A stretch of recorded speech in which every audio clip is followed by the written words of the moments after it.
उत्तराखंड में startup India ranking के 5वें संस्करण में लीडर दर्जा मिला है। भारत सरकार के वाणिज्य एवं उद्योग मंत्रालय के अंतर्गत DPIIT ने राज्य को मजबूत स्टार्टअप इकोसिस्टम विकसित करने के लिए राष्ट्रीय स्तर पर मान्यता देते हुए राष्ट्रीय स्टार्टअप दिवस के अवसर पर सर्टिफिकेट ऑफ एप्रिसिएशन प्रदान किया गया। इस उपलब्धि से स्पष्ट होता है कि उत्तराखंड की स्टार्टअप नीति नवाचार, उद्यमिता, निवेश प्रोत्साहन और युवाओं को स्वरोजगार से जोड़ने में सफल रही। मुख्यमंत्री पुष्कर सिंह धामी ने इसे प्रदेश के उद्यमियों, स्टार्टअप्स और अधिकारियों के सामूहिक प्रयास की सफलता इसको करार दिया है और युवाओं को सहयोग देने का आश्वासन भी किया। तो उत्तराखंड को लीडर रैंकिंग का दर्जा मिला है, जिस पर मुख्यमंत्री पुष्कर सिंह धामी ने भी खुशी जताई है। आपको बता दें कि स्टार्टअप नीति से नवाचार और उद्यमिता को बढ़ावा मिलेगा। उपलब्धि को राष्ट्रीय मॉडल माना गया है, जिस पर सीएम ने भी खुशी जताई है। सीएम ने युवाओं और उद्यमियों को सहयोग का आश्वासन भी दिया है। तो उत्तराखंड को लीडर रैंकिंग का दर्जा मिला है।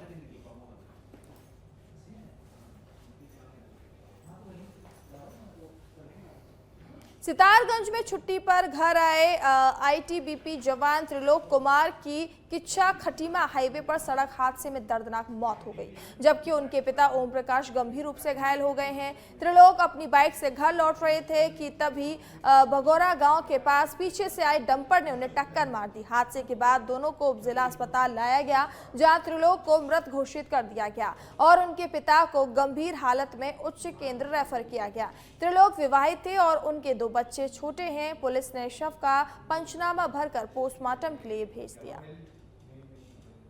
तो ये बड़ी ही दुखद खबर सामने आई है, जहां पर त्रिलोक विवाहित थे और उनको जो है वो छुट्टियों पर घर आए थे और इस दौरान पीछे से जो है बड़े डंपर ने उन्हें टक्कर मार दी। इस हादसे में उनकी दर्दनाक मौत हो गई, जबकि उनके पिता की जो है हालत गंभीर है, उनका अस्पताल में इलाज चल रहा है। आपको बता दें कि छुट्टियों पर घर आए थे त्रिलोक, तो उनके परिवार में फिलहाल मातम पसरा हुआ है। पुलिस आरोपियों की जांच कर रही है। से कैलाशपुरी निवासी हमारे त्रिलोक कुमार जी ITBP की जो जवान हैं, कुछ दिन पहले ही छुट्टी पे आए हुए थे और खटीमा से आज अपने पिता के साथ लौट रहे थे, तो भगौरा गांव के समीप हाईवे पर डंपर के द्वारा टक्कर हुई है, जिसमें इनको सामुदायिक स्वास्थ्य केंद्र सितारगंज लाया गया, जहां डॉक्टरों ने मृत घोषित किया। त्रिलोक कुमार जी जो ITBP के जवान हैं, पिताजी घायल हैं, उनको हायर सेंटर रेफर किया गया, जहां उनका उपचार चल रहा है और कैलाशपुरी के रहने वाले हैं, जिनकी बीबी और परिवार में 2 छोटे-छोटे बच्चे हैं। स्थिति काफ़ी गंभीर थी। परिवार का रो-रो करके उत्तराखंड कैबिनेट ने विभिन्न विभागों से जुड़े कई अहम फैसले किए हैं। गन्ना एवं चीनी उद्योग विभाग को चीनी मिलों के बैंक ऋण पर सरकार गारंटी देगी और गन्ने का मूल्य सामान्य प्रजाति के लिए 395 से 455 रुपए प्रति क्विंटल तय किया गया है। निर्वाचन विभाग में वरिष्ठ निजी सचिव और सचिव के लिए नई सेवा नियमावली भी बनाई गई है। संस्कृत शिक्षा विभाग को उत्तराखंड संस्कृत संस्थाओं से जोड़ा गया। विज्ञान प्रतियोगिता विभाग के लिए अल्मोड़ा और चंपावत में 6 पद स्वीकृत किए गए हैं। ऊर्जा विभाग की 2024 से 25 एनुअल फाइनेंशियल रिपोर्ट विधानसभा में रखी जाएगी। साथ ही बागवानी मिशन के तहत एंटी हैलिट को 25% राज्य सहायता मिलेगी। दून विश्वविद्यालय में हिंदू अध्ययन केंद्र के लिए 6 पद सृजित किए गए हैं। न्याय विभाग में 16 विशेष न्यायालयों के प्रथम चरण के लिए 144 पद सृजित होंगे, जो देहरादून, हरिद्वार, नैनीताल और उधम सिंह नगर में स्थापित होंगे। युवा कल्याण विभाग में खेल महाकुंभ में विधायक, संसदीय और राज्य स्तर पर पुरस्कार राशि तय की गई है। गृह विभाग की नियमावली में संशोधन किया गया और सम्मान नागरिक संहिता के अध्यादेश जारी किया गया। पर्यटन विभाग में होम स्टे संचालन में स्थानीय निवासियों को लाभ सुनिश्चित किया गया और गोबर चीड़ पत्तियों के मिश्रण का टेकओवर नगर पालिका द्वारा भी किया जाएगा। खेल महाकुंभ में पुरस्कार राशि तय की गई है। तो पर्यटन व गृह विभाग में स्थानीय लाभ और संशोधन पर चर्चा की गई। 16 विशेष न्यायालय 144 पद जो है स्वीकृत किए गए हैं। गन्ना मूल्य में भी वृद्धि की जाएगी। चीनी मिल रेट पर सामने आया है। निर्वाचन व संस्कृत शिक्षा विभाग में नई नियमावली तय की गई है। खेल महाकुंभ में पुरस्कार राशि भी तय की गई है।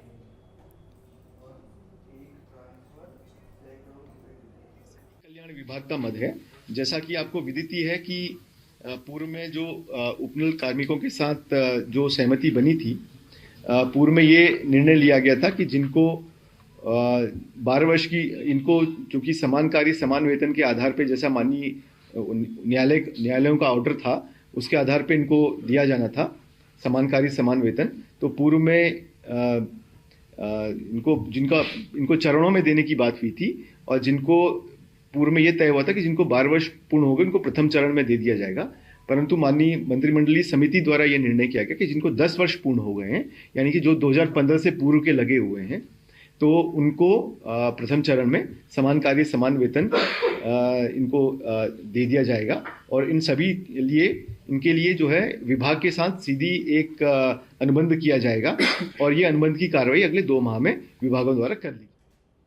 बाजपुर में मुख्यमंत्री पुष्कर सिंह धामी और जिलाधिकारी नितिन सिंह भदौरिया के निर्देश पर तहसील प्रशासन ने ग्राम बिचपुरी में बड़ी कार्रवाई करते हुए 64 बीघा भूमि को अतिरिक्त सीलिंग भूमि घोषित कर संबंधित स्थान पर सूचना बोर्ड स्थापित किया। ये कदम उप जिलाधिकारी डॉक्टर अमृता शर्मा के निर्देशानुसार और सर्वोच्च न्यायालय सिविल अपील 662/1995 तथा उच्च न्यायालय की याचिका के तहत किया गया है। आपको बता दें कि राजस्व विभाग ने खाता संख्या 17 खसरा संख्या 62 कुल 4.047 हेक्टेयर भूमि को अतिरिक्त सीलिंग घोषित किया और स्पष्ट किया कि ये राज्य सरकार की संपत्ति है जिसमें किसी भी प्रकार का अतिक्रमण अवैध होगा। तहसीलदार प्रताप सिंह चौहान भी इस दौरान मौके पर मौजूद रहे। तो ये प्रशासन द्वारा बड़ी कार्रवाई की गई है। यहाँ पर जो है जमीन जो है सरकारी बताई गई है और कहा गया है कि इस पर कोई भी अब अवैध अतिक्रमण नहीं किया जाएगा। साथ ही साथ सूचना बोर्ड भी लगाया गया है कि यहाँ पर कोई अन्य अतिक्रमण ना किया जाए। तो तहसीलदार प्रताप सिंह चौहान भी इस दौरान मौके पर मौजूद रहे। प्राधिकारी अपर जिलाधिकारी महोदय के माननीय न्यायालय द्वारा एक आदेश पारित किया गया है, जिसके क्रम में ग्राम बिचपुरी और ग्राम गुमसानी में 64 बीघा भूमि जो है वो अतिरिक्त भूमि घोषित की गई है। उसी पर आज कब्जा दखल की कार्रवाई गतिमान है। मूल वाद था ये महेंद्र कौर बनाम उत्तराखंड सरकार, ये वाद दायर हुआ था और 1974-75 से जब सीलिंग आया था, सीलिंग अधिनियम जब आया था तभी से ये वाद गतिमान था। इसमें विभिन्न स्तरों पे कई बार निर्णय भी हुए हैं, हाई कोर्ट, सुप्रीम कोर्ट की इसमें और भी निर्णय हुए हैं, जिनके आलोक में जो अपर जिलाधिकारी महोदय हैं उनके द्वारा ये निर्णय पारित किया गया है। देखिए, तथ्यों को छुपाते हुए जो मूल खातेदार हैं उनके द्वारा जो भी क्रय विक्रय किया गया है तो वो तो सब शून्य ही माना जाएगा। और अभी तो वर्तमान स्थिति ये है कि जो माननीय न्यायालय द्वारा वाद निर्णित कर दिया गया है उसके क्रम में ये कार्रवाई की जा रही है। बाकी अगर कोई पक्ष इससे क्षुब्ध है तो वो स्वतंत्र है माननीय न्यायालय की। रुद्रप्रयाग में महर्षि अगस्त्य की डोली को गद्दी स्थल तक ले जाने के दौरान श्रद्धालुओं ने अगस्त्य मुनि खेल मैदान का मुख्य गेट तोड़ दिया, जिसमें कई घंटे तक हंगामा और जाम लग गया। पुलिस ने इस मामले में 12 नामजद सहित 52 लोगों पर मुकदमा दर्ज किया है और जिलाधिकारी ने अराजक तत्वों के खिलाफ गुंडा एक्ट के तहत कार्रवाई के आदेश दिए हैं। प्रशासन और धार्मिक मान्यताओं के बीच टकराव की स्थिति बन गई है, जहां प्रशासन ने सख्त कार्रवाई की बात कही जबकि विपक्ष ने धार्मिक भावनाओं का समर्थन किया। जिलाधिकारी प्रतीक जैन ने कहा कि यात्रा के लिए सभी व्यवस्थाएं सुनिश्चित थी और कई दौर की वार्ता के बावजूद श्रद्धालुओं ने गेट तोड़कर डोली गद्दी स्थल तक ले जाई गई। उत्तराखंड कांग्रेस अध्यक्ष गणेश गोदियाल ने प्रशासन की कार्रवाई का विरोध करते हुए धार्मिक मान्यताओं और रीति रिवाज का समर्थन किया। तो आप देख सकते हैं श्रद्धालुओं ने खेल मैदान का जो है गेट तोड़ दिया है, जिसको लेकर विवाद बढ़ गया है। सब लोग आज ही एक्शन लेंगे। मैं फिर से बोल रहा हूँ, एसडीएम जकोली को, एसडीएम ऊखीमठ को मैजिस्ट्रेट अपॉइंट कर ही दिया है। आप लोग यहाँ पे रहेंगे, सब लोगों से बयान लेंगे। मेरे पास सारा वीडियो फुटेज है, सारा कैमरा फुटेज है, ड्रोन से भी हमने वीडियोस बनाए। इन सब लोगों पे आज ही कार्रवाई होनी चाहिए, ठीक है। जितने भी सारी आईपीसी की धाराएं हैं वो सारी आप इन्वोक करेंगे और उसके बाद आज ही हम लोग इनके साथ डील करेंगे। This should give a very strong message to everyone कि कोई भी कानून व्यवस्था ऐसे ही अपने हाथ में नहीं ले सकता। लोगों की धार्मिक मान्यताओं को उनके हाल पर रख देना चाहिए। लोग अपने धार्मिक मान्यताओं के अनुसार इन सब चीज़ों को, जो भी रिचुअल्स हैं, जो भी हमारी परंपराएं हैं, रीति रिवाज हैं, उनको निभाने देना चाहिए। इसमें सरकार को बीच में हस्तक्षेप नहीं करना। हथियारों के शौक रखने वालों पर जिलाधिकारी सविन बंसल ने सख्त कार्रवाई की है। जनपद देहरादून में 1 से अधिक हथियार रखने और एनडीएल और पोर्टल पर यूआईएन जनरेट न कराने पर कुल 827 शस्त्र धारकों के लाइसेंस एक झटके में समाप्त कर दिए गए हैं। गृह मंत्रालय भारत सरकार द्वारा जारी आयुध नियम 2019 के तहत अब तक एक व्यक्ति द्वारा रखे जाने वाले शस्त्रों की अधिकतम संख्या 3 के स्थान पर 2 निर्धारित की गई है। उत्तराखंड शासन के निर्देशानुसार जिन शस्त्र धारकों के पास निर्धारित सीमा से अधिक शस्त्र पाए गए उनके विरुद्ध विशेष अभियान चलाकर अतिरिक्त शस्त्र जमा कराए गए और लाइसेंस निरस्तीकरण की कार्रवाई की गई। तो आपको बता दें कि जिलाधिकारी सविन बंसल ने सख्त कार्रवाई की है।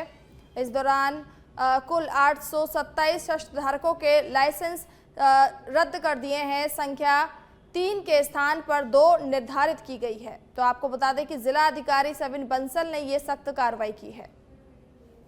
कुल 827 शस्त्र धारकों के लाइसेंस समाप्त कर दिए गए हैं। Armed license brings along responsibility also.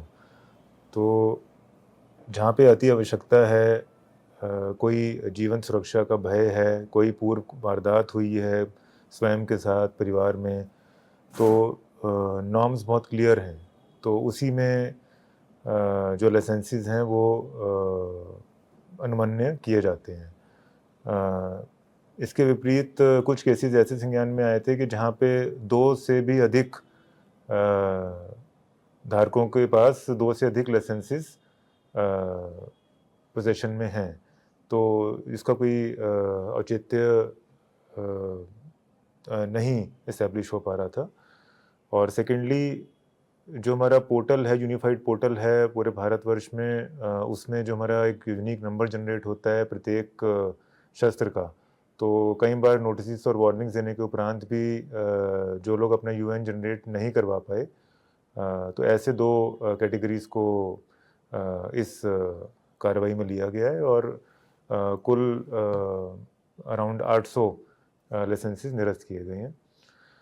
और आगे भी जो लाइसेंसेस की प्रक्रिया है वो नॉर्म्स के अनुसार ही संपादित की जा रही है। जहाँ पे लाइव थ्रेट असेसमेंट डिस्क्रीट है, क्लियर है, वहीं पर लाइसेंसेस आगे भी निर्गत। रुद्रपुर में महापौर विकास शर्मा के चंगू मंगू बयान को लेकर व्यापारियों में रोष फैल गया है। प्रांतीय व्यापार मंडल अध्यक्ष संजय जुनेजा ने सिटी क्लब में प्रेस वार्ता में महापौर पर व्यापारी विरोधी रवैया अपनाने और अमर्यादित भाषा प्रयोग करने का आरोप लगाया है। जुनेजा ने कहा कि राजनीतिक द्वेष के चलते अनावश्यक बयानबाजी हो रही है, जिससे व्यापारियों को परेशानी हो रही है और महापौर को विकास कार्यों पर ध्यान देने की सलाह दी। शहर में महापौर और किच्छा विधायक तिलक राज बेहड़ के बीच राजनीतिक टकराव के चलते सियासत और भी ज्यादा गर्मा गई है। दिन लोगों के साथ तू तड़ाक करते हैं, बड़ा हो छोटा हो कोई व्यक्ति हो, उनको कोई उम्र का लिहाज नहीं है। वो छोटे हैं लेकिन उसके बावजूद भी वो तू तड़ाक करके बात करते हैं, गरीबों से तू करके बात करते हैं, तेरा करके बात करते हैं। और कल परसों हमारे खिलाफ भी उल्टा सीधा बोल रहे थे, वो चंगू मंगू की भाषा दे रहे थे। क्या हम आपको लोकतंत्र के तहत अगर कोई गलत काम होगा तो नहीं टोकेंगे आपको? क्या मेरा कहना ही है कि पिछले 1 सालों से जब से आप कुरैया सीट हारे हैं, जिला पंचायत सदस्य की सीट हारे हैं, तब से आपका मानसिक संतुलन बिल्कुल बिगड़ चुका है। आप रात को भी 12 बजे 2 बजे उठ जाते हो, भेड़ भेड़ भेड़ भेड़ करने लगते हो, हाथ पैर चारों तरफ मारते हो, भेड़ भेड़ करने लगते हो। हमारा कहना है कि भीड़ से डरो मत और इतना लोड मत लो, आप जो होगा देखा जाएगा। विकासनगर में तहसील प्रशासन ने अवैध कब्जों के खिलाफ सख्त कार्रवाई करते हुए बड़ी प्रशासनिक पहल की है। तहसीलदार विवेक राजौरी के नेतृत्व में सहसपुर विधानसभा क्षेत्र के ईस्ट होप टाउन में जेसीबी की मदद से कई स्थानों पर अवैध निर्माण और बिना एमडीडीए की अनुमति की जा रही प्लॉटिंग को ध्वस्त किया गया है। कार्रवाई के दौरान ये सामने आया कि संबंधित जमीनों पर नियमों की अनदेखी कर अवैध रूप से प्लॉट काटे जा रहे थे। इसके साथ ही उम्मीदपुर गांव में भी एक अवैध प्लॉटिंग पर बुलडोजर चलाकर जमीन को कब्जा मुक्त कराया गया। तहसीलदार विवेक राजौरी ने स्पष्ट किया कि अवैध कब्जों और बिना अनुमति किए जा रहे निर्माण के खिलाफ यह अभियान आगे भी लगातार जारी रहेगा। तो विकासनगर में अवैध जो कब्जे किए गए हैं, अवैध जो प्लॉटिंग की गई है, उस पर जो है कार्रवाई की गई है।